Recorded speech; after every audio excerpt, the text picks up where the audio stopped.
Romanos capítulo 12, versos de 9 a 21. O amor deve ser sincero. Odeiem o que é mal, apeguem-se ao que é bom. Dediquem-se uns aos outros com amor fraternal. Prefiram dar honra aos outros mais do que a si próprios. Nunca lhes falte o zelo. Sejam fervorosos no espírito, sirvam ao Senhor. Alegrem-se na esperança, sejam pacientes na tribulação, perseverem na oração. Compartilhem o que vocês têm com os santos em suas necessidades. Pratiquem a hospitalidade. Abençoem aqueles que os perseguem.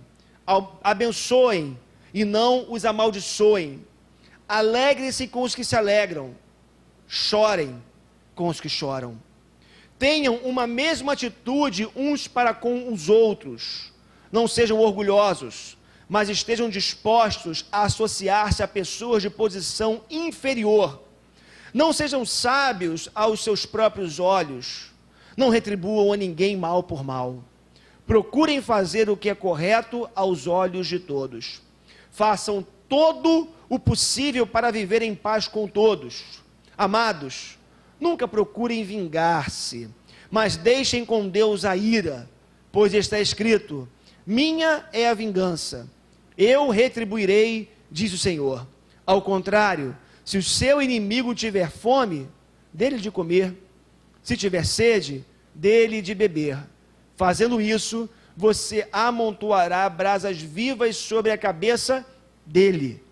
Não se deixem vencer pelo mal, mas vençam o mal com o bem. Texto lido e relido. Já há 3 semanas que nós estamos debruçados aqui sobre esse texto. E mais uma vez eu quero orar, pedindo a graça de Deus para que o Espírito de Deus possa falar ao nosso coração. Para que não seja uma palavra de um pastor apenas, mas que seja o Espírito de Deus a ministrar vida no nosso coração nessa noite. Vamos orar? Senhor, obrigado por esse reencontro com a Tua palavra, especificamente com esse texto. Mais uma vez clamamos ao Senhor que o Senhor fale conosco no mais íntimo do nosso ser. Eu sei, Pai, que o Senhor marcou um encontro aqui hoje, porque o Senhor quer falar especificamente coisas ao nosso coração. Em nome de Jesus, repreende, Pai, toda dispersão, todo espírito contrário ao Teu, que possa tentar roubar, cativar a nossa mente, para que a gente não absorva as verdades eternas, Senhor. Em nome de Jesus, que o Teu Espírito tenha total liberdade para agir entre nós nessa noite, e que possamos sair daqui alimentados pela Tua palavra, Deus. No nome de Jesus é que nós oramos. Amém. Amém. Louvado seja o nome do Senhor nessa noite. Louvado seja o nome do nosso Deus. O Evangelho é prático. É esse tema que eu quero continuar trabalhando com vocês aqui, à luz de Romanos capítulo 12, de versos de 9 a 21. Queridos, como nós já estamos aqui já algumas semanas debruçados sobre esse texto, hoje eu não vou fazer uma introdução, né, como eu costumo fazer em cada sermão, em cada pregação, uma introdução para que a gente chegue ao ponto que a gente quer trabalhar, mas eu quero ir direto ao assunto. Eu quero ir direto aos aspectos práticos da palavra de Deus, desse texto, aquilo que Deus, eu acredito, quer que nós tenhamos como sendo um referencial, um modelo, como sendo algo a ser buscado por cada um de nós. Até porque, como eu tenho dito para vocês, eu acredito que o objetivo da palavra de Deus como um todo, de Gênesis a Apocalipse, é nos formar, é formar o caráter de Cristo em nós, é fazer com que sejamos pessoas melhores, é fazer com que sejamos pessoas à imagem de Cristo. Então, indo direto ao texto que nós lemos, indo direto aqui aos pontos mais importantes do texto que nós acabamos de ler, eu queria que nós pudéssemos entender que há uma exortação também na palavra de Deus para que nós possamos compartilhar com os santos aquilo que nós temos, como o apóstolo Paulo nos orienta mais uma vez nessa noite. E essa fala, essa chamada, essa lição, esse princípio, é tão interessante porque isso tem estado tão vívido na minha mente, no meu coração nos últimos dias e nas últimas semanas, que às vezes eu vou para algum texto, nas minhas leituras, nas minhas devocionais, e vez ou outra eu me pego com um texto onde Deus está falando ao meu coração a respeito de compartilhar.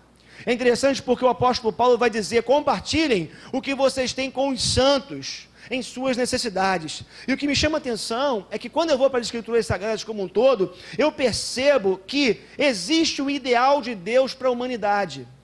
E esse ideal de Deus para a humanidade é justamente nós vivemos na perspectiva desse compartilhar, dessa troca, onde de alguma forma eu começo a entender que aquilo que eu tenho, que Deus me deu, Deus não me deu para ser usado apenas por mim, pela minha família, mas de alguma forma Deus deu para que eu possa compartilhar.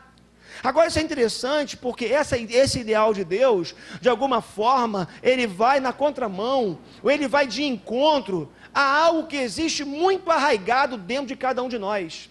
Sabe por que eu digo isso? Porque eu ouso dizer nessa noite que existe dentro de nós uma espécie de um Adão, um ser caído, egoísta, e que só pensa em primeiro lugar, obter mais. E isso tem a ver com ganância. Queridos, nós vivemos numa sociedade onde as pessoas vivem para conquistar coisas, vivem para ter, vivem buscando cada vez mais, obter mais. É interessante isso, porque quando a gente depara com a ganância, ou com pessoas gananciosas, nós percebemos que essas pessoas, e muitas vezes nós vivemos esse tipo de ganância. É interessante porque quando nós nos deparamos com pessoas assim, ou percebemos isso na nossa própria vida, o problema da ganância é que muitas vezes nós vamos deixando de perceber alguns processos de conquistas das nossas riquezas, entre aspas, de dinheiro. E quando eu falo disso, o que eu me refiro é que muitas vezes, em nome do ter coisas, nós vamos passando por cima de princípios, nós vamos passando por cima de pessoas, nós vamos passando por cima da palavra de Deus, nós vamos, de alguma forma, prejudicando a nossa própria saúde, prejudicando o nosso próprio corpo, matando pessoas, matando emocionalmente pessoas que convivem com a gente, tudo por conta de um desejo que nós temos de obter cada vez mais coisas. O problema do ter coisas ou buscar ter coisas não está no fato de você buscar ter coisas. O problema está quando você busca ter coisas para você, mas no seu coração não existe o desejo de compartilhar aquilo que Deus tem feito chegar às suas mãos. Então, nesse Adão que existe dentro de nós, o que acontece é que, em primeiro lugar, esse Adão, ele busca cada vez ter mais coisas. Agora, esse Adão também é um ser que ele vive em busca de autossatisfação. Ele busca viver usufruindo as suas conquistas. É interessante isso, porque nesse processo de autossatisfação, eu não sei se você vive isso, mas isso já aconteceu comigo em algum momento, onde vem aquela vozinha assim para você: cara, você trabalha tanto, você merece ter isso. Você trabalha tanto, você merece se dar um presente. Eu vi essa semana, acho que foi no rádio, foi no rádio, né, dessas rádios que eu ouço aí de notícias, numa entrevista já falando sobre dezembro, sobre mercado, sobre vendas, alguém falava assim: chegou dezembro, um mês em que a gente dá presente para a gente mesmo, um mês em que a gente compra coisas, a gente se acha no direito de comprar coisas para nós mesmos, porque lá no fundo, a gente pensa: eu mereço, eu trabalho tanto, eu sou, ou então eu produzi tanto esse ano, eu fiz tantas coisas esse ano, eu ajudei tantas pessoas esse ano, eu me dou o direito de ter coisas. E aí o problema é que muitas vezes, alguns de nós vivemos apenas a vida na perspectiva de ter coisas para usufruir dessas coisas, porque lá no fundo, dentro de nós, existe essa vozinha falando: você merece, você é o cara, você trabalha demais, você rala demais, se dê um presente. E o problema é que às vezes a gente ouve essa voz e a gente acaba comprando coisas, como a gente costuma dizer, com dinheiro que a gente não tem, certo? Coisas que a gente não precisa, com dinheiro que a gente não tem, para impressionar pessoas que a gente sequer conhece.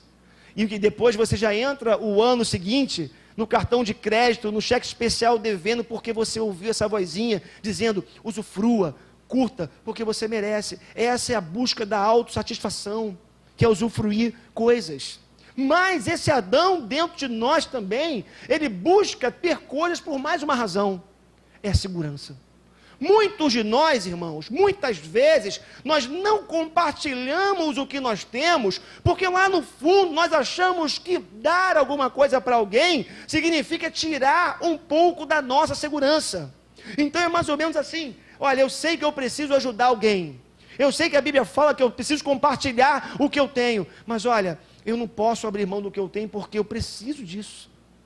E aí, lá dentro da gente, o que acontece é que nós acabamos transferindo a nossa segurança, ou migrando a confiança que era para ser posta em Deus, colocada em Deus, e colocamos na caderneta de poupança, no imóvel que a gente quer comprar, em alguns sonhos que a gente quer realizar, porque lá no fundo, a nossa busca é por segurança.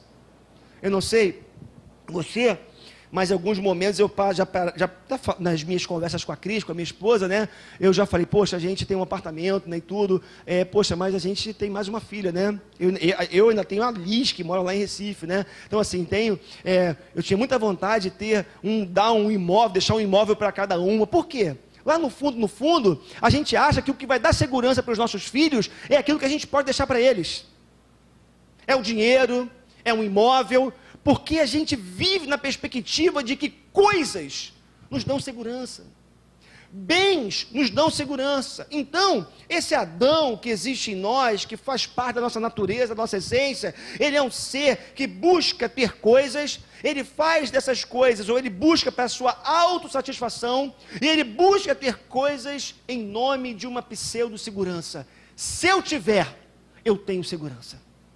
Agora o problema é que Deus, como já vimos aqui, tem como propósito para a nossa vida o compartilhar.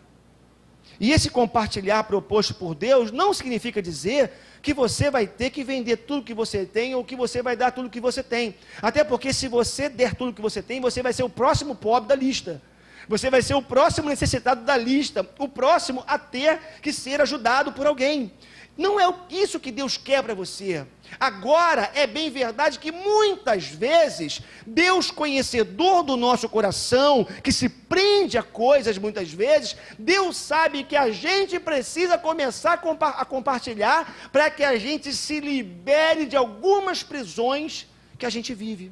Então, Deus vai dizer, meu filho, eu não quero que você dê tudo, mas se o que você tem prende o teu coração, é necessário que você comece a rever os teus processos de conquista, os teus processos de acumulação e a forma como você esbanja as suas riquezas, o seu dinheiro. E aí, queridos, a gente se encontra com um texto hoje que fala para a gente, compartilhe o que vocês têm com os santos em suas necessidades. Sabe por que a palavra de Deus fala isso? Por uma razão muito simples. Deus se preocupa com a justiça social. Deus se preocupa com o bem-estar do seu povo. Deus se preocupa com o fato de pessoas que foram criadas à sua imagem e semelhança viverem em um estado de indignidade, não tendo o mínimo para poder viver com sua família e com seus filhos. É interessante isso, porque a palavra de Deus nos mostra que Deus, ele abomina a injustiça social. Grave isso. Deus abomina a injustiça social. E quando nós compartilhamos, nós acabamos contribuindo para diminuir essa desigualdade social. Interessante porque quando você vai lá para o texto de Isaías, capítulo 1, versos de 10 a 17, é interessante porque a gente encontra nesse texto aqui algo muito sugestivo. Quer ver só o que esse texto nos diz? Governantes de Sodoma, ouçam a palavra do Senhor. Vocês, povo de Gomorra, escutem a instrução de nosso Deus. Para que me oferecem tantos sacrifícios? Pergunta o Senhor. Para mim, chega de holocaustos de carneiros e da gordura de novilhos gordos.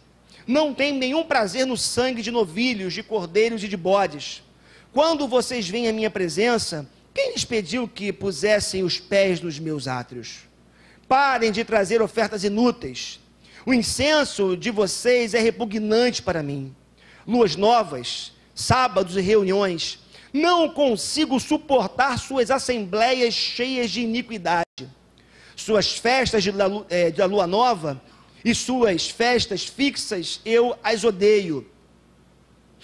Tornaram-se um fardo para mim. Não as suporto mais. Quando vocês estenderem as mãos em oração, esconderei de vocês os meus olhos. Mesmo que multipliquem as suas orações, não escutarei. As suas mãos estão cheias de sangue. Lavem-se, limpem-se, removam suas más obras para longe da minha vista. Parem de fazer o mal, aprendam a fazer o bem. Busquem a justiça, acabem com a opressão, lutem pelos direitos do órfão, defendam a causa da viúva. Isaías capítulo 1, versos de 10 a 17. Meus irmãos, entenda uma coisa nessa noite. Muitas vezes nós olhamos para a história de Sodoma e Gomorra, porque esse texto faz menção à destruição de Sodoma e Gomorra, e nós achamos que Deus destruiu Sodoma e Gomorra porque tinha muito homossexual lá. Nessa leitura que a gente faz, e que a gente prega muitas vezes, tinha muito gay em Sodoma e Gomorra, tinha muito homossexual, e Deus destruiu Sodoma e Gomorra por causa da imoralidade sexual. Não estou dizendo que Deus aprovava a imoralidade sexual que havia em Sodoma e Gomorra, mas quando eu olho para Isaías capítulo 1, esses versos de 10 a 17, o que eu percebo é que Deus destruiu Sodoma e Gomorra, não só por causa da imoralidade sexual que acontecia lá. Deus destruiu Sodoma e Gomorra porque tinha muito rico que não cuidava de pobre. Tinha muita injustiça social. Tinha muita maldade. O rico olhava para o pobre e não estava nem aí para ele. O mais abastado, mesmo na igreja, porque o texto fala para nós, Deus falando por meio do profeta, eu não aguento mais o culto de vocês. Eu não aguento mais as mãos levantadas de vocês. Eu não aguento mais as canções que vocês cantam. Eu não aguento mais as festas solenes. Eu não aguento mais os rituais de vocês, porque as mãos de vocês estão cheias de iniquidade. Queridos, a gente precisa começar a rever algumas coisas na nossa vida, como igreja. Eu tenho dito isso, sob pena de ser repetitivo, e se eu estiver sendo, não vou pedir desculpas para você, porque se eu estiver sendo, porque Deus quer formar isso em nós, mas a gente precisa entender que, às vezes, Deus quer muito menos o nosso culto, como nós fazemos aqui domingo após domingo, e Deus quer muito mais que nós tenhamos um coração generoso, um coração abençoador, um coração pronto a se desprender e dar o que tem. Deus valoriza coisas como justiça social e igualdade, e não nos iludamos, Deus nos julgará e julgará a terra de uma forma como um todo, de alguma forma, porque Deus, Ele não aceita esse nível de injustiça que acontece no nosso país, na nossa sociedade. Às vezes a gente pensa assim, Deus não está preocupado com isso, né? Porque, olha Brasília como é que está, o nível de injustiça. Meus irmãos, vai chegar o dia em que a mão de Deus vai pesar. Agora nós temos que entender o seguinte, a mão de Deus vai pesar em Brasília, mas será que a mão de Deus também não vai pesar sobre nós? Será que a mão de Deus também não vai visitar a gente? Será que a ira de Deus não vai visitar a gente? Porque muitas vezes nós, como eu já tenho dito aqui, nós julgamos, condenamos instituições e pessoas que nós achamos que poderiam fazer algumas coisas, mas não fazem. Mas nós não cumprimos o nosso papel e não fazemos a nossa parte. Deixa eu avançar um pouco mais. O apóstolo Paulo vai dizer também, pratiquem a hospitalidade. Pratiquem a hospitalidade. O que está por trás desse princípio que Paulo está trazendo, o princípio da hospitalidade, é justamente a lembrança que Israel tinha do tempo que andou peregrino no deserto, do tempo que andou cativo em nações alheias.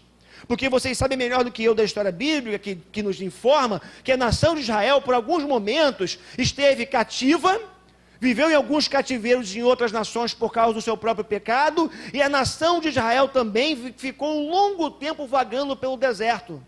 Então, o que está por trás do princípio da hospitalidade, e isso estava muito arraigado, enraizado no inconsciente de Israel, é o fato justamente que a hospitalidade é um ato de cuidado e proteção aqueles que estão desamparados, aqueles que de alguma forma precisam ser acolhidos. Então, meus irmãos, quando Paulo fala de hospitalidade, em primeiro lugar, o que precisa ficar claro na nossa mente é que, de alguma forma, Deus espera que nós possamos ser pessoas que acolham aqueles que estão, de alguma forma, desamparados, aqueles que de alguma forma precisam ser acolhidos. Por quê? Porque no inconsciente de Israel isso era muito claro. Nós andamos vagando pelo mundo, nós andamos pelo deserto, nós andamos como peregrinos. Então, nós temos que de alguma forma ser instrumentos de acolhimento da vida de outras pessoas. Eu sei que aqui a gente encontra, quem sabe, uma situação muito complicada. E eu sei que nós temos muitas desculpas e podemos dar muitas desculpas essa noite para não colocarmos pessoas que nós não conhecemos na nossa casa. A violência, pessoas que nós não conhecemos, é arriscado, mas quando nós olhamos para a história do povo de Israel, e nós encontramos inúmeros relatos de pessoas que de alguma forma acolheram desconhecidos na sua casa, sem saber quem estavam acolhendo, de alguma forma isso deve ficar como um modelo para a nossa vida, se não colocarmos pessoas estranhas na nossa casa, acolher pessoas que nós não conhecemos, pelo menos, para que nós possamos rever os nossos relacionamentos com as pessoas que nós conhecemos. A forma como nós lidamos com pessoas que nós temos contato, a forma como nós lidamos com pessoas que fazem parte do nosso cotidiano, fazem parte da nossa história. Por uma razão muito simples. Eu gosto quando Hebreus capítulo 13, versos 1 e 2, assim nos dizem esses textos. Assim nos diz esse texto, seja constante o amor fraternal. Não é de vez em quando não, que o autor vai dizer, né? Seja constante o amor fraternal. Não se esqueçam da hospitalidade. Foi praticando-a, que sem saber, alguns acolheram anjos. Olha que coisa fantástica. Sabe o que o autor está dizendo? Teve gente que em algum momento da sua vida, da sua história, botou um estranho dentro da sua casa. Não sabia se era um marginal, se era um bandido, se era, dentro da nossa realidade, um miliciano, um traficante, seja lá o que for, né? um usuário de crack, seja lá o que for. Teve gente que olhou para alguém, viu que estava relento, estava sofrendo e botou dentro da sua casa. E essa pessoa que foi colocada dentro da casa dessa outra pessoa, na verdade, não era sequer um homem, mas era um anjo de Deus. Aí você pode falar, caramba, mas será, pastor, que é verdade isso mesmo? Olha, a Bíblia está dizendo. Aí você pode pensar, mas será que não pode ter uma outra interpretação para esse texto? Será que o autor não está querendo dizer de uma pessoa muito boa, né? Que quem colocou na sua casa teve o prazer de encontrar-se com alguém muito bom, muito bom, muito bom, dali começou uma amizade maravilhosa, uma relação fantástica? Você tem o direito de fazer essa interpretação. Eu prefiro ficar com a ideia de que anjos, de alguma forma ao longo da história, como aconteceu com Abraão. Lembra comigo de Gênesis capítulo 18? Abraão, depois de passar pelo sacrifício, por assim dizer, da circuncisão, já velho, uma certa idade, ele passa pelo ritual da circuncisão que Deus havia instituído. Parece que no dia seguinte, imagina, né, sem anestesia, de uma forma dolorida, era o maior calor do dia, o quanto Abraão deveria estar sofrendo por conta da circuncisão que ele havia sofrido. O texto diz que alguns homens aparecem na tenda de Abraão e começam a conversar com ele. E o texto diz que o Abraão pega, manda matar um animal, traz água para lavar os pés daqueles homens, e Gênesis 18 nos mostram que aqueles homens, na verdade, não eram homens, mas eram anjos, que haviam chegado ali para anunciar para Abraão que ele e Sara teriam um filho, o filho da promessa. Abraão, sem saber no primeiro momento, estava acolhendo homens, mas não eram homens, eram anjos enviados por Deus. E o Abraão, o texto nos informa que ele foi hospitaleiro para com aqueles peregrinos que passaram ali por ele. Mas, se você acha isso um pouco absurdo, eu queria dizer uma coisa para você. Às vezes, a gente tem a grata surpresa de começar uma nova relação, uma nova amizade, receber alguém na nossa casa, e pessoas que a gente sequer poderia imaginar que nós pudéssemos ter alguma afinidade com essas pessoas, acabam se transformando em verdadeiros anjos na vida da gente.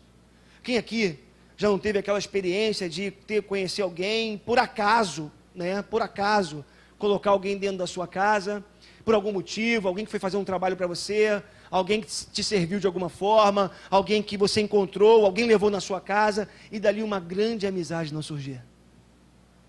E dali, quem sabe, ser alguém que lá na frente vai ser alguém que vai abençoar grandemente a sua vida. Quem de nós não teve essa experiência, né, de um dia poder se encontrar com alguém e de alguma forma ser essa pessoa que você, quase que num esbarrão, se tornou um grande amigo seu? Quem sabe um confidente, quem sabe alguém que te ajudou grandemente em algum momento da sua vida. Queridos, é impressionante. Mas quando nós vamos para a história, nossa própria história, e vemos isso na história bíblica, nós percebemos que vale a pena a gente se abrir o coração, para termos relacionamentos verdadeiros e sinceros com algumas pessoas. Agora, é interessante porque eu também penso que nós devemos, mesmo não na perspectiva de acolhermos pessoas que nós não conhecemos, faz parte da hospitalidade cristã, nós abrimos as nossas portas para recebermos os santos de Deus. Sabe o que eu acho? Eu acho que a gente se visita pouco. Outro dia eu tomei uma bronca aqui da dona Lindina, no domingo de manhã de público, né? Vocês lembram disso, né? Eu aqui fiz aquela dinâmica aqui, né? Aquela avaliação, não é avaliação, uma dinâmica para que vocês pudessem botar os pontos fortes da igreja, os pontos fracos, aquela coisa, num culto domingo de manhã, e depois abrir para todo mundo falar, e podia falar mesmo, o que você estava achando? A irmã Olindina falou assim, levantou e falou, pastor, eu tenho uma coisa, o senhor nunca me visitou. Eu falei, minha irmã, a única coisa que eu posso fazer é pedir perdão, né? E ela quer uma visita do pastor, e o pastor tem que ir lá visitar, né? Então, meus irmãos, eu acho que a gente se visita muito pouco. Eu acho que a gente acabou entrando numa roda viva, né? E a gente acaba trabalhando tanto, e se envolve com tantas coisas, dá prioridade a tantas coisas, e a gente acaba não se encontrando. Outro dia aconteceu uma coisa legal, eu fui lá no Joel, pegar alguma coisa, não foi, Joel? É com você mesmo. Fui na sua casa, parece que eu fui pegar alguma coisa, o Joel, né, sempre acolhedor, chegou assim, peraí, cara, para aqui, estou fazendo uma sopa. A sopa de legumes lá do Grace, né? Eu falei, é mesmo, cara? Resumindo uma longa história, eu tomei sopa com o Joel, eu e a Cris, sopa com o Joel e Gisele, batemos papo, ele ensinou a fazer a sopa, né? Conversamos, ele fez lá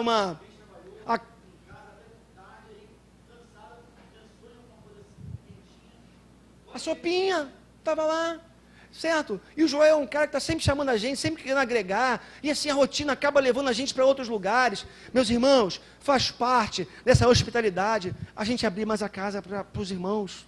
Por isso, faz um almoço gostoso e me chama, né?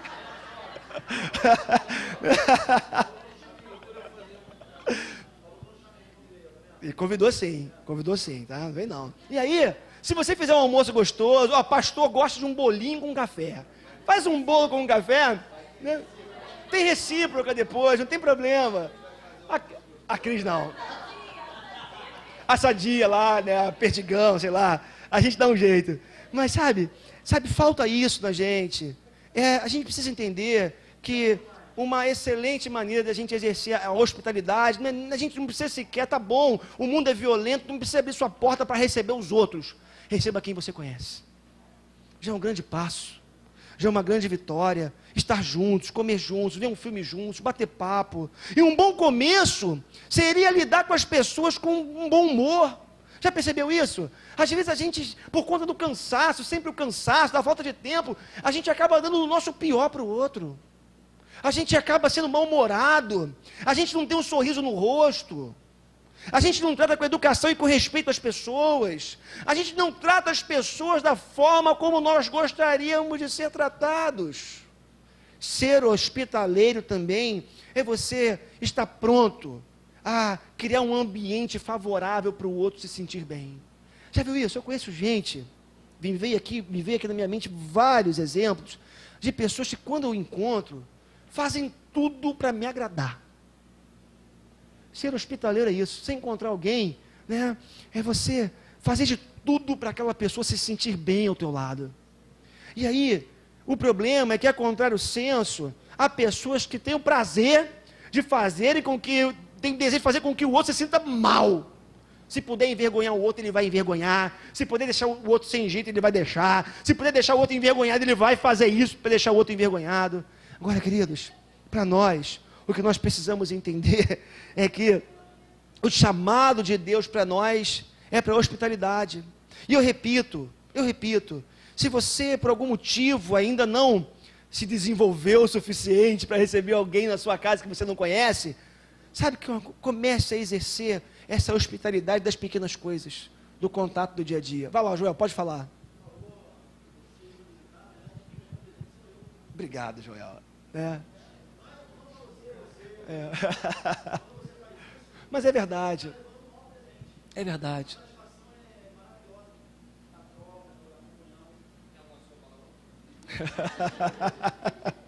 Então, hospitalidade, irmãos, vamos abrir nossa casa. Eu estava lendo esses dias um livro, eu estou falando sobre esse tema. Ele dizia o seguinte, falando sobre discipulado, na verdade.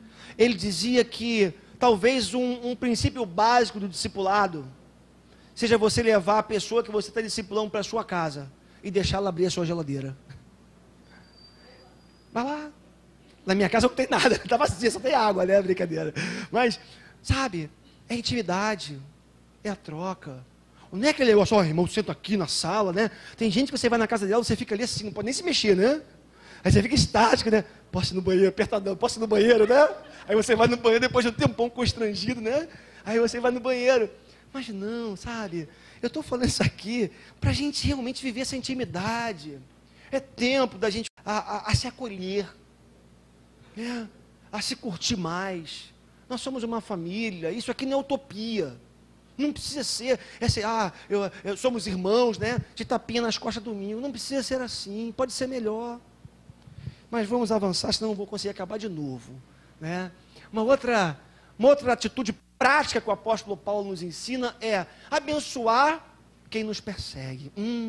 Aí vai ficando mais difícil, né?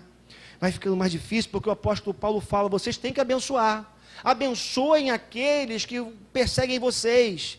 Ser perseguido é muito complicado. A perseguição moral, então, é extremamente difícil de você lidar com esse negócio. Por uma razão simples. Tem pessoas que são perseguidas, por exemplo, pela sua conduta moral e ética. Já viu isso? O sujeito é correto. Ele busca andar corretamente. O cara é íntegro, o cara é honesto, mas no trabalho ele é tido, desculpem, como otário, como bobo. E logo vão se levantar pessoas contra ele por conta da sua integridade moral e ética. Tem pessoas que são perseguidas por pura inveja, que são perseguidas outras pela opção sexual. Será que a gente pode falar de opção sexual? Tem gente que por causa do sexo é perseguida. É impressionante no nosso país e no mundo isso acontece.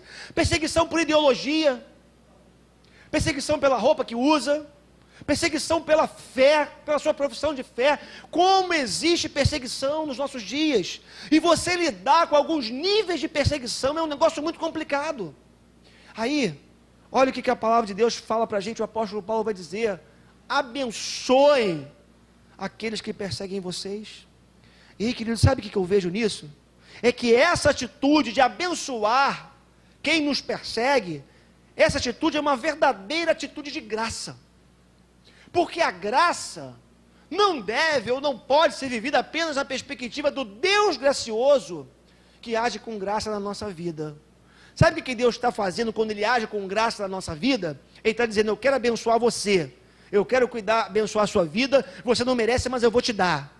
Mas Deus também está dizendo, da mesma forma que eu sou gracioso com você, seja gracioso com alguém. Uma vez, eu vacilei com uma pessoa feia, com Badu, não tem por que esconder, errei com Badu, há muitos anos atrás, e, enfim, errei com Badu, não preciso entrar em detalhes, e depois de um tempo eu procurei, a gente se reconciliou, e uma frase que ele falou para mim, que eu nunca mais esqueci na minha vida, eu vou carregar até o meu último dia de vida, ele foi para mim assim, André, eu não posso trilhar outro caminho com você, senão o caminho da graça. A graça me manda continuar caminhando contigo. E não é assim? Quantas pessoas nós ferimos ao longo da vida? Já imaginou? Se nós formos sempre perseguir e amaldiçoar as pessoas que nos fazem mal, o mundo caminha assim. E é por isso que o mundo está como está. Mas o que Deus fala para nós é: vocês precisam ser graciosos com os outros, na mesma forma que eu sou gracioso com vocês. Eu sei, queridos, que é um desafio, é processo, mas nós precisamos entender aquilo que Jesus fala de caminhar a segunda milha, dar a outra face.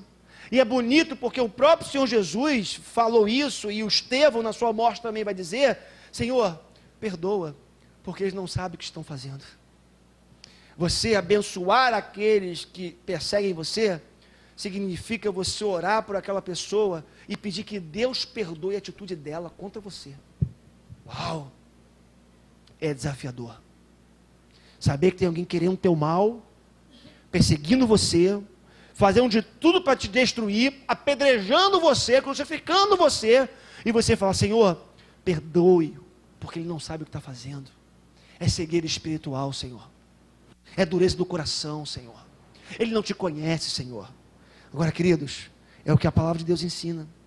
Então, você abençoar quem persegue você, não é você esquecer: não, olha, eu não vou mais querer saber dessa pessoa, deixa ele lá e eu aqui.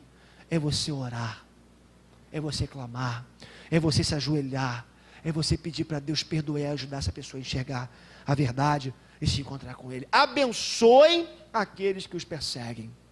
Paulo continua falando: alegrem-se com os que se alegram. Alegram. E chorar com aqueles que choram. O apóstolo Paulo vai dizer, né? Alegrem-se com os que se alegram e chorem também com aqueles que chorem. Isso significa ter unidade de sentimentos. Imagina, né? Para mim é aquilo que a gente chama, né? Como alguém, tem um programa com esse nome, né? Tamo junto e misturado. Já viu isso? A gente fala muito: ó, cara, tamo junto e misturado, valeu? É isso aqui para mim, ó. É você ter o mesmo sentimento ao ponto de você se alegrar com quem está alegre e você chorar com quem chora.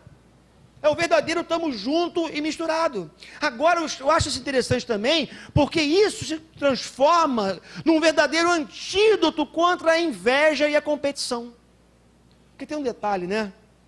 Jesus certa vez falou assim, ó, ele nos ensinou que nós temos que amar o nosso irmão como a nós mesmos, certo? Então, a tristeza do outro tem que ser a minha tristeza, mas a alegria do outro tem que ser a minha alegria também.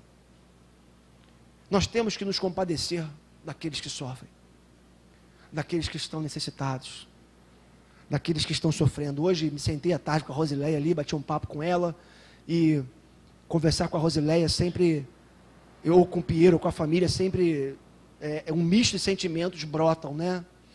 E fiquei feliz com ela, enfim, do novo momento que eles estão vivendo lá em Juiz de Fora. E foi muito bom conversar com a Rosileia aqui hoje à tarde. E igreja é isso, né? Essa relação que a gente tem. Então, assim, a gente fica sabendo do sofrimento do irmão e a gente chora, a gente sofre.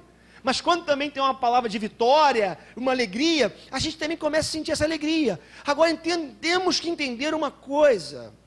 Temos que entender uma coisa. Chorar com os que choram, de alguma forma, acaba sendo mais fácil do que se alegrar com os que se alegram.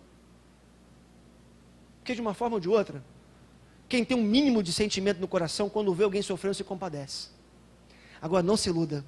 Dentro de nós existe um Adão, como eu já disse aqui, né, hoje, nessa fala, que quando vê alguém de alguma forma sorrindo, conquistando, se alegrando, fica um pouco ressabiado, com o pé atrás, e às vezes não gosta muito de ver a alegria, a conquista e a vitória do outro. A inveja bate no coração muitas vezes, os julgamentos batem no coração muitas vezes, e daí nessa noite eu ousar dizer que às vezes é mais fácil nós chorarmos com os que choram, do que nos alegrarmos com aqueles que se alegram. Nós temos que tomar cuidado. Olha, um bom termômetro para você, se alguém chegar para você contando uma vitória, uma conquista, uma coisa bacana, se você lá no teu coração, você perceber que você não se alegrou, pode ser que o bichinho da inveja tenha beliscado você. E pode ser que de alguma forma você esteja perdendo essa capacidade de verdade, genuinamente, aí de você se alegrar com aqueles que se alegram. Trata aqui, né, trata-se de você ter o mesmo sentimento. Chorar com os que choram tem a ver com sentir a dor do outro. Tem a ver com você se colocar no lugar daquele que sofre. Tem a ver também quando você, de alguma forma, começa a perceber a dor e o sofrimento do outro, você viveu uma espécie de luto por conta do momento difícil que o outro está vivendo. Eu me lembro quando eu falo sobre isso, de Urias. Urias tem uma... A gente fala muito pouco do Urias, né? A gente fala sempre do Urias para falar do Davi. Mas para mim o Urias é um personagem fantástico, me ensinou muito esses dias. Lendo a história do Urias, vocês lembram da história, né? Urias, aquele soldado do Davi, que estava na batalha, marido da Betseba, que o Davi manda matar, que o Davi tem relações sexuais com a mulher, a Betseba, e manda matar depois Urias. Tem uma fala do Urias que eu acho fantástica nessa história, quando Davi chama o Urias para a sua casa e fala: Urias, meu querido, cara, você está trabalhando demais, você está lutando, batalhando aí pelo reino, né, pelo seu comandante, vai para a tua casa, cara, tem uma bela noite de amores com a tua mulher, fica com ela, né, curte, toma um bom vinho, porque o Davi malandro queria mandar o Urias para casa para ter relações sexuais com a sua mulher, porque ela havia engravidado dele, Davi. E ele fala: vai para casa porque você vai ter relações com ela, na cabeça do Davi, e você vai achar que é o pai da criança. Mas o Urias fala uma coisa tão interessante. Ele fala assim: Senhor, como que eu posso ir para a batalha, estando o meu comandante e os homens morrendo na frente do exército?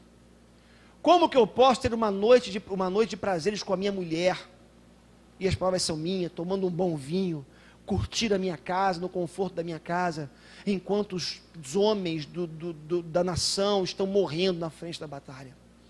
Para mim, Urias é um exemplo fantástico dessa solidariedade emocional. É você aderir ao sofrimento do outro, é você aderir ao coração do outro, e é você até se privar de algumas alegrias, de algumas coisas bacanas, por conta do compromisso emocional que você tem com alguém que está sofrendo. Eu vou confessar uma coisa para vocês. Esses dias, eu estava diante de uma situação de pecado. Não é adultério não, tá, gente? Porque o pastor fala que é pecado. Adulterou! Nada a ver com isso. Coisa do meu coração, da minha alma. Demônios da minha alma. No sentido de coisas sombras que vêm à minha mente, ao meu coração. Eu estava diante de uma situação e eu fiquei constrangido quando eu lembrei de algumas pessoas na igreja passando por dores e sofrimentos absurdos. E por um momento eu falei assim: eu não tenho direito de alimentar coisas no meu coração, enquanto tem gente sofrendo tanto como eu sei que está sofrendo, essas pessoas estão sofrendo. E aí, eu assumi um propósito no meu coração: eu não vou mais alimentar isso na minha alma. Interessante, nesse momento você pode fazer o seu julgamento, não foi por Deus, eu não fiz por Deus, mas eu quis fazer em nome do sofrimento de alguém. Eu falei: eu não acho justo eu viver esse nível de pecado na minha alma, enquanto eu sei que tem gente sofrendo lá fora. E eu me lembrei de Urias. Sabe o que é isso? Solidariedade emocional. A gente precisa começar a parar e ver que a gente não tenha o direito a fazer algumas coisas que nós julgamos ter direito, enquanto há um nível de sofrimento tão grande em pessoas tão próximas de nós. Por exemplo, opinião minha, você tem a sua. Eu não acho que um país onde, se você ligar os jornais agora, e você vai encontrar dezenas, centenas e milhares de pessoas jogadas nos leitos de hospitais sem atendimento, sem maquinário, sem profissional para poder cuidar delas. Eu não acho que um país como esse tem que fazer Copa do Mundo e ter Olimpíadas e botar já a Brahma, como está fazendo já, falando de festa, né? Da bebida, da cerveja e tudo, enquanto tem tanta gente sofrendo e morrendo nesse país. Eu sou contra. Mas vai ter emprego, vai ter não sei o quê. Tem outras formas de se fazer isso. Opinião minha, você tem a sua, eu respeito. Eu não acho que tem que ter. O nível de sofrimento nesses países é absurdo para a gente ter carnaval ainda. É absurdo. Os hospitais, gente morrendo a todo instante. Lembro da Valéria aqui, capelão hospitalar, falou pra gente que estava no hospital, conversava com uma pessoa aqui, né? Virava as costas para atender outra, quando voltava a pessoa morria. E é assim nos nossos hospitais. Gente sofrendo, gente morrendo. Eu acho que a gente precisa começar a viver alguns lutos no nosso país e na nossa vida em particular, sob pena da gente estar festejando enquanto Deus está chorando. Da gente estar vivendo carnavais enquanto o coração de Deus está de luto. E Deus não está se alegrando com a gente conforme a gente está se alegrando. Então, essa solidariedade emocional, ela é importante. E alegrar-se com os que se alegram e chorar com os que choram, para mim é isso que o apóstolo Paulo está dizendo. Ainda mais, ter a mesma atitude uns para com os outros. Paulo vai dizer, tem uma mesma atitude, uns para com os outros. Isso para mim tem a ver com harmonia. Harmonia. E a harmonia para mim é sinônimo de paz. A paz deve ser a marca dos nossos relacionamentos. Deus nos chamou não para a guerra, mas Deus nos chamou para a paz, para sermos pacificadores. E assim deve ser a nossa casa, assim deve ser o nosso trabalho, assim deve ser a nossa igreja. Nós temos que ser promotores da paz, ter a mesma atitude uns para com os outros, quase que não sai, tem a ver com esse desejo da busca pela paz, em todos os níveis de relacionamentos que a gente possa viver, começando na nossa casa e culminando na nossa igreja. Interessante porque Leighton, um escritor, ele vai dizer o seguinte, falando sobre a igreja, sobre a forma de governo, né? A forma de governo eclesiástico ou a forma de governo da igreja, ela pode ser opcional. O governo pode ser presbiteriano, pode ser congregacional, pode ser episcopal. Mas paz e concórdia, amabilidade e boa vontade são indispensáveis. Ele falando sobre igreja, sobre tipos de governo, ele vai dizer isso, olha, não importa o tipo de governo que uma igreja adote. O que importa é que ela seja uma igreja que tenha paz. E não uma igreja que vive em guerra. Onde família A é uma família antiga da igreja, tradicional da igreja, que vive em briga com a família B. Eu já vi isso. Irmãos, eu tenho um pastor amigo. Eu sei que eu estou falando de um nível absurdo de impiedade. Um pastor amigo que me dizia num grupo esses dias aí pra gente, que na igreja que ele tem, uma pessoa que estava na igreja, uma família, brigada com a outra família há anos, e uma chegou ao ponto de fazer macumba para outra família. Tem noção que é isso? Dentro da igreja há anos. Claro que a gente que não se converteu. Mas é um absurdo. Eu estou indo para o absurdo para a gente chegar aqui num razoável meio termo, para dizer que às vezes a gente fica de tanta picuinha, briguinha, coisinha, e a proposta de Deus é a paz.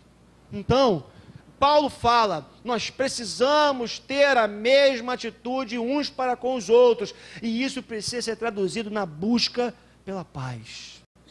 Nós fomos chamados para sermos pacificadores, instrumentos de Deus para promovermos a paz no nosso mundo. E Jesus mesmo disse no Sermão da Montanha, bem-aventurados pacificadores. Avançando um pouquinho mais, Paulo vai dizer também, não sejam orgulhosos, mas estejam dispostos a associar-se a pessoas de posição inferior. Eu acho interessante isso, porque estar disposto para mim, significa que isso não se trata de algo tão natural para a gente.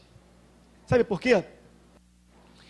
Eu acredito que nós, humanamente falando, né, nós, em geral, somos pessoas que acabamos nos agrupando com pessoas que têm os mesmos ideais, as mesmas posições e muitas vezes a mesma classe social que a gente.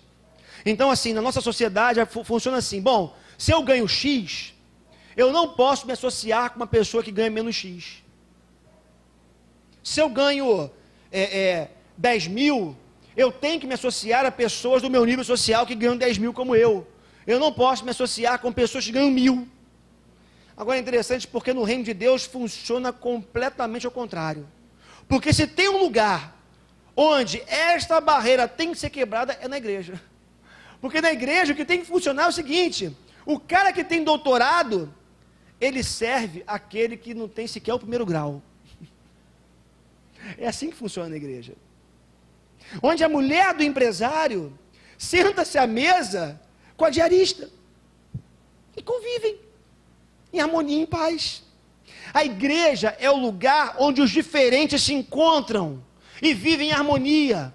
Agora, não nos iludamos. O apóstolo Paulo fala: não sejam orgulhosos, mas estejam dispostos a associar-se. Estar disposto é você romper com algumas coisas que a sociedade tenta impor na tua vida. E você falar: eu vou me associar sim. Porque, na verdade, eu entendo que nós estamos nivelados pela cruz. O que nos nivela não é a quantidade de dinheiro que nós temos, não é a conta bancária que nós temos, mas o que nos nivela é a graça de Deus, é a cruz de Cristo, é o que Jesus fez por nós, nos colocando no mesmo patamar, todos miseráveis pecadores carentes da graça de Deus.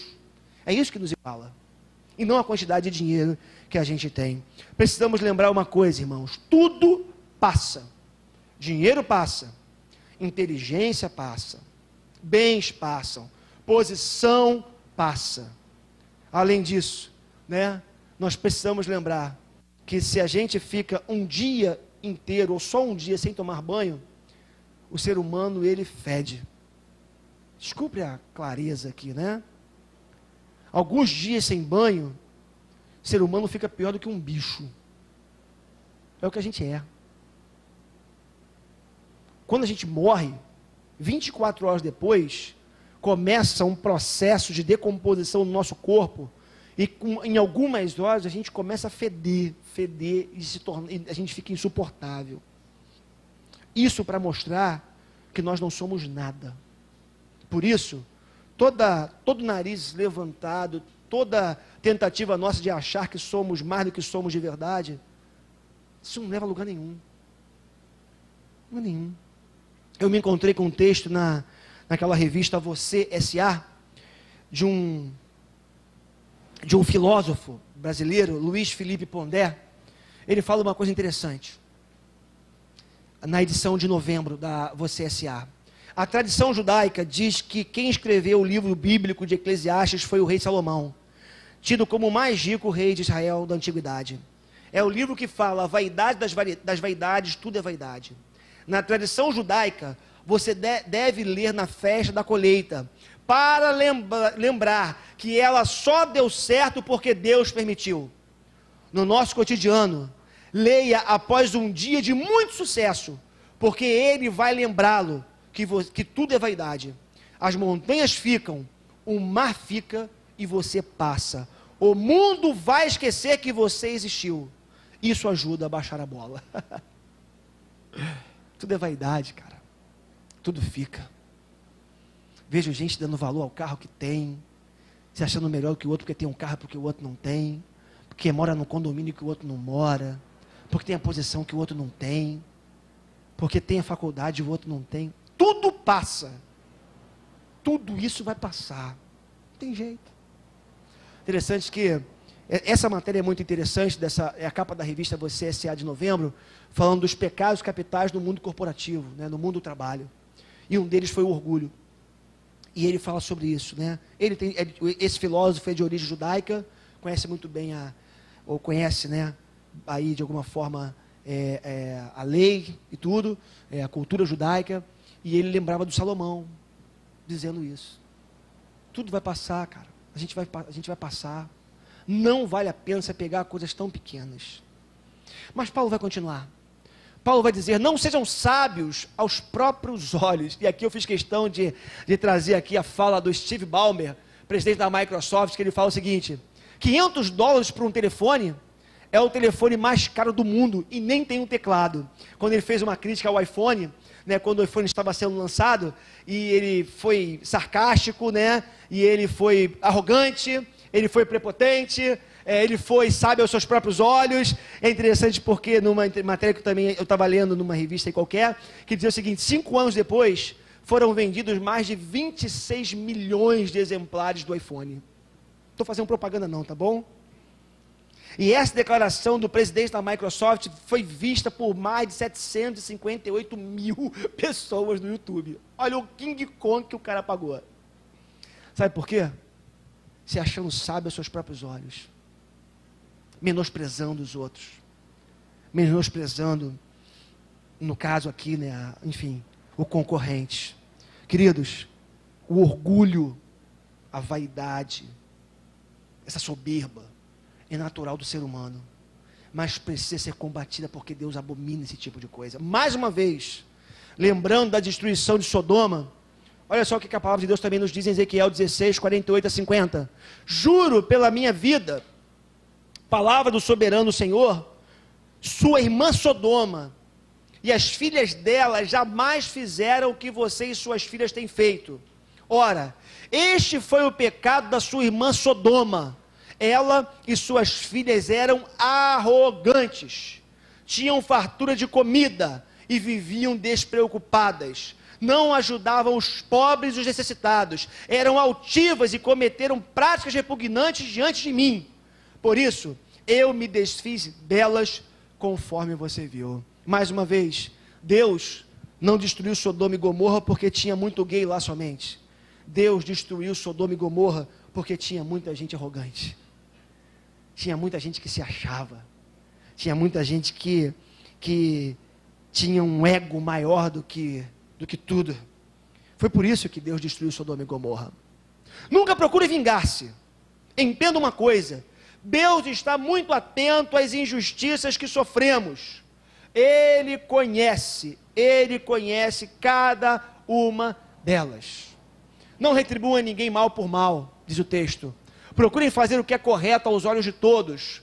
Façam todo o possível para viver em paz com todos. Amados, nunca procurem vingar-se, mas deixem com Deus a ira, pois está escrito: minha é a vingança, eu retribuirei. Você não precisa se preocupar com vingança, diz o Senhor. Ao contrário, se o seu inimigo tiver fome, dele de comer. Se tiver sede, dele de beber. Fazendo isso, você amontoará brasas vivas sobre a cabeça dele. Não se deixem vencer pelo mal, mas vençam o mal com o bem. Então, nós precisamos entender isso nessa noite. Deus está muito atento ao mal que é feito contra cada um de nós. Você pode falar: mas pastor, você não sabe o mal que me fizeram. Eu não sei, mas Deus sabe. Você não sabe o nível de injustiça que eu estou sofrendo. Eu não sei, mas Deus sabe.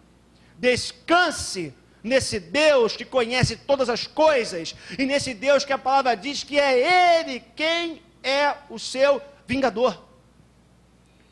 Atitudes práticas de quem espera a justiça de Deus. Primeiro, nunca retribua o mal com o mal. Eu orientava uma pessoa hoje sobre isso. Estava com o coração disposto a fazer o mal a alguém porque recebeu o mal. Eu falava: querido, não faça isso. Porque a palavra de Deus diz para você não retribuir com o mal. Dentro de nós tem um sentimento de vingança. Se alguém me fez mal, eu tenho que retribuir. Pisou no meu pé, vai ter que sentir a dor também. Falou mal de mim, vai ter que passar vergonha também. Nunca retribua o mal com o mal. Outra atitude: procure fazer o que é correto aos olhos de todos. Interessante isso, né? E essa fala do Paulo está justamente entre nunca retribuir o mal com o mal e nunca vingar-se. Deixar a vingança com Deus. Olha o que Paulo está dizendo: faça o que é correto aos olhos dos outros. Se você agir corretamente, se você não se vingar, se você não retribuir o mal com o mal, as pessoas vão olhar para você e vão perceber algo diferente na sua vida. A sua atitude vai ser um exemplo vivo para os outros. Vai ser um testemunho vivo para aqueles que não conhecem a Deus. Vão ver você muitas vezes sofrendo calado, mas vão ver Cristo na sua vida. E isso que vale. Fazer todo o possível para viver em paz com todos. O crente tem que ser alguém, como já vimos aqui, pacificador. Nós não podemos nos dar os luxos de viver sempre em guerra, fazendo mal, brigando, picuinha. Não! Meu irmão, no que depender de você, fique calado. Se para haver concórdia, o teu silêncio vai ser fundamental, fecha a boca. Se para pacificar, você vai ter que ficar na sua, fique na sua. É aquilo que a gente costuma dizer, né? Se não quer ajudar, não atrapalha pelo menos. Fica quieto. Faça o possível para viver em paz com todos. Seja cordial, seja generoso, seja abençoador. Confie na justiça de Deus, que Deus está agindo em seu favor. E mais, por fim, mate a fome de quem tem fome e mate a sede de quem tem sede. Se teu inimigo fizer alguma coisa contra você, ao invés de você retribuir, abençoe o teu inimigo, como nós já vimos aqui. Sabe o que me dá toda a paz para falar isso para vocês nessa noite? Porque não são palavras minhas, é a palavra de Deus que diz, não sou eu. É um desafio, não é fácil. Mas sabe qual é a consequência disso tudo? O próprio Paulo vai arrematar. Você amontoará brasas vivas sobre a cabeça dessa pessoa.